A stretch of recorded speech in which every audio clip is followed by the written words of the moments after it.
Hello and good afternoon. Welcome to Commissioner Carr. I'm Dustin Zarni, Democratic Elections Commissioner. It's been about a week since we talked to each other, and that's because we had an election last week.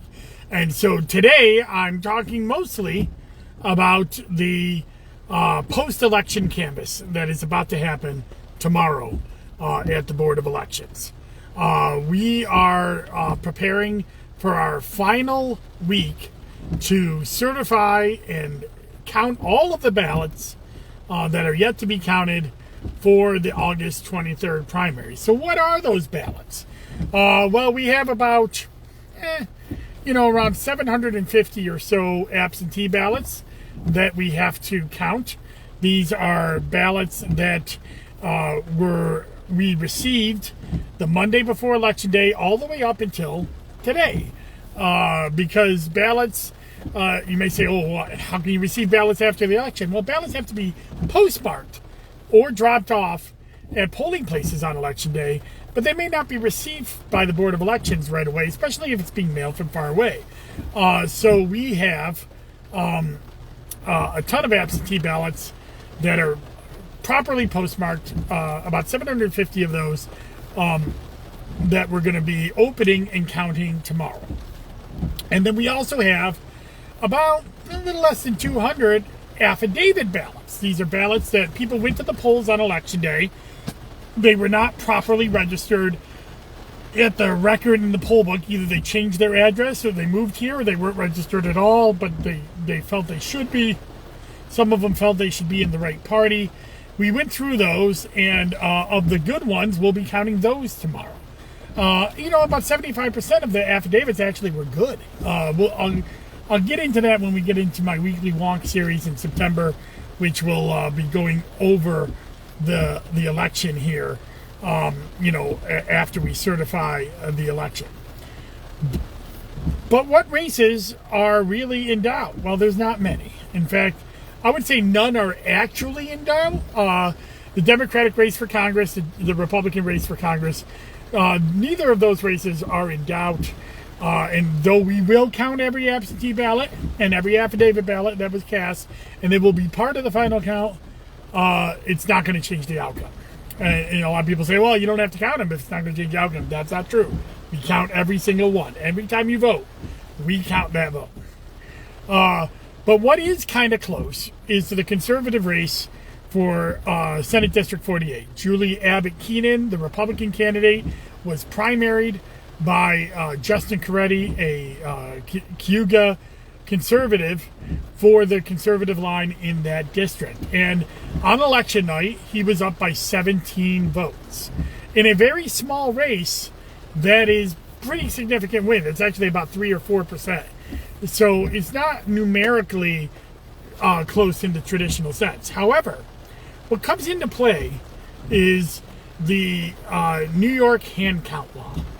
And so if a race is within 0.5% from the winner to the loser, or the second place finisher, or within 20 votes, no matter what the percentage is, then by law, boards of elections must proceed to a hand count where we hand count all the ballots to make sure that the machines counted them accurately and that any ballots that were intended to vote for a certain candidate weren't undercounted or counted incorrectly. That might happen, like if somebody barely filled in the bubble or something like that. I actually am in favor of this law. I think it's a good law. I think it's something that's been going on in New York City and Ulster County for years. And I think it's something that now that it's statewide, I believe it happened last year or the year before, that it became statewide. Yeah, it was. It was in 2020 it was passed, but it came into effect in 2021. That law is in place. So now this race spans two counties. The Senate District 48 goes along the southern tier of Onondaga County all the way up to western towns and into Cayuga County, and all of Cayuga County. So Cayuga County already did their canvass. They're a smaller county. They got theirs done on Monday. They had 3 absentee and affidavit ballots. I believe they were all absentees. They had no affidavits. And their unofficial count is that Julie Abbott-Keenan won 2 of those and Justin Creddy won 1. So now the unofficial lead is down to 16. Now, we don't have 16 ballots for the Conservatives here in Onondaga County. We only have 6 absentee ballots and 2 affidavit ballots that will be opened tomorrow. So that's 8. 16 minus 8. Even if all of those votes go to Julie Abbott-Keenan, Justin Creddy is still the unofficial winner of the race. However, because it's under 20 votes, then we would have to do a hand count. The only way that this won't go towards a hand count is if Justin Creddy wins 6 of the 8 paper ballots when we open them tomorrow. That would be unlikely. But especially since Julie Abbott-Keenan won Onondaga County, Justin Creddy actually won Cayuga County. So that being the case, it's probably unlikely that this will go to a hand count. However, or that it won't go to a hand count. It definitely will probably go to a hand. Definitely, probably. That's a political speak here for you.